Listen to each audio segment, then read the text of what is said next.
We wanted our brewery to start small and just become part of the community. When I was living in the States, I was forever coming across these little community breweries. They were just absolute gems. Every neighborhood had their own little community brewery run by people who are just passionate about beer, passionate about the community and passionate about bringing great beer to that community. These were the breweries that as soon as you walked through the door, you just knew there was something really different and really special going on in this little space.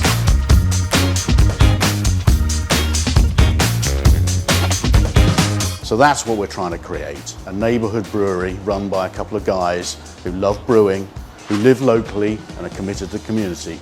And from what our customers tell us so far, we're doing quite well. As well as passion for brewing, you need a deep knowledge and expertise of the process, and you also need quality equipment. Otherwise, you're not going to make good beer. And if you're not going to make great beer, what is the point?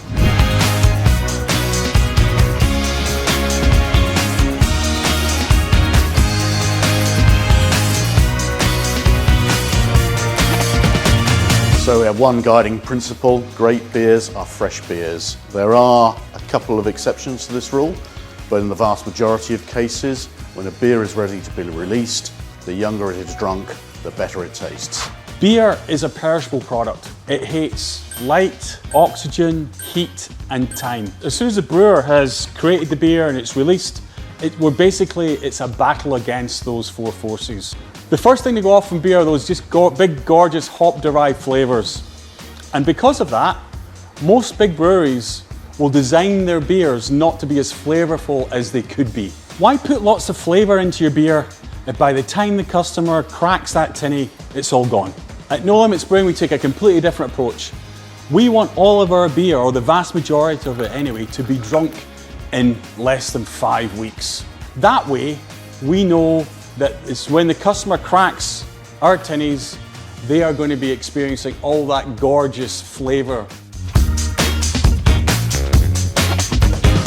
So how we do this is simple. We brew small and we brew often. Small batches disappear much faster to be replaced by the next fresh and tasty beer.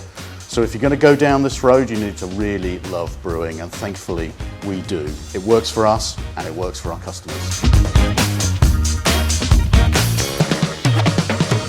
For us, crafts just simply means let all your imagination, creativity and expertise just loose on those thousands of ingredients that we've got at our fingertips from around the world, and just see where your ideas take you. Just no convention, no limits, and of course, that's why we've called ourselves No Limits Brewing. This is the ethos that got craft going in the US 40 years ago. That's just how it started. And because that's just how it started, that's how we want to start. Just no constraints, no limits, just let your imagination run wild.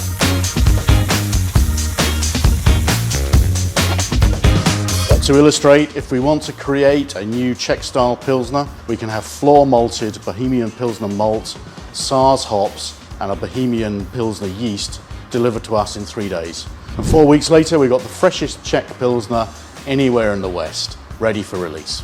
Brewing in small batches, of course, helps.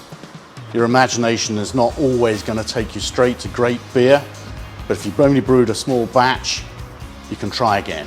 No Limits has been built to experiment and innovate, to create an endless array of super fresh and tasty beers from all that the world of craft beer has to offer. In our first 20 months, we've brewed over 50 different beers, and they have all sold out. That is the No Limits way. Since we opened the brewery in late November 2022, we've created, brewed and sold over 50 different beers. We can only do this because we have access to a dizzying array of ingredients from the UK and from all over the world. Ingredients are everything in beer. We can quickly get our hands on hundreds of different malts. This is a floor malted Bohemian Pilsner malt. It's an absolute cracker that we put into our lighter beers. And we can get hundreds of different types of malt from all around the globe, from specialty maltsters, anywhere. To date, we've used up to 70 different malts and specialty malts in all of our beers. Just think of that, 70. And we can get them all within 4 days. We could also, these are our pelletized hops. This is what goes into our beer to provide flavour and also, depending on where we put it in the process, some bitterness.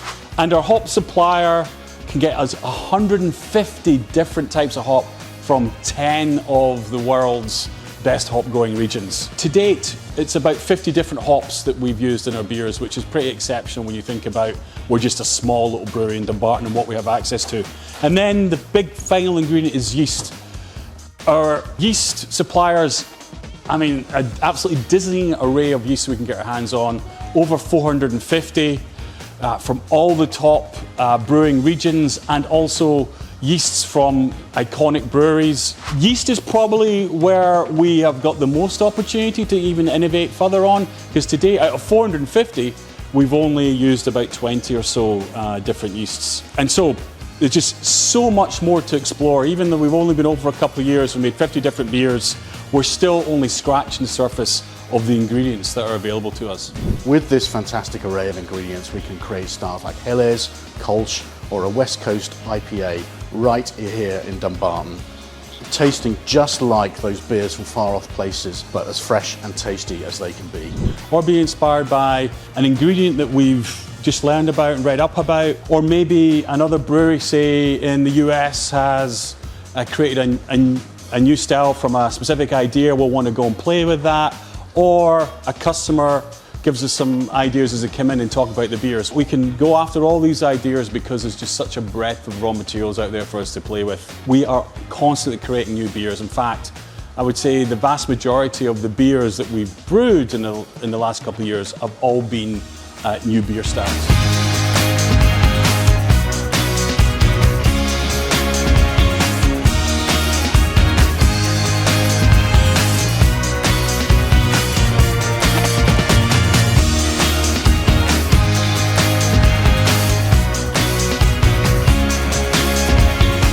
So when our customers visit the brewery, almost always the first question they ask us is, what's new? And we just love that.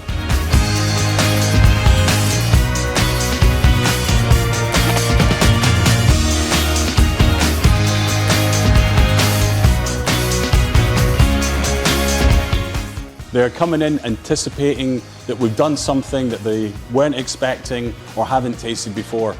That's what it means to be a community brewery.